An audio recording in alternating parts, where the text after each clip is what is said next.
Fadly Faisal dituding menyembunyikan Rebecca Klopper, Haji Faisal geram. Haji Faisal geram sang anak, Fadly Faisal dituding menyembunyikan Rebecca Klopper. Diketahui keberadaan Rebecca Klopper kini dipertanyakan setelah video 47 detik viral mirip dirinya tersebar.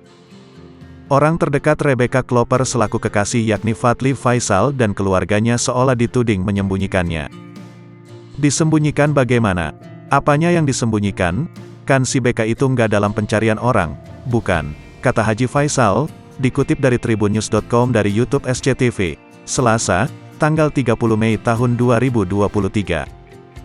Haji Faisal bahkan tampak mendukung putranya yang tetap dengan setia menemani Rebecca Klopper melewati hari-harinya yang berat. Kalau benar terjadi seharusnya pihak perempuan inilah yang akan melaporkan orang yang mengedarkan video ini, tambahnya.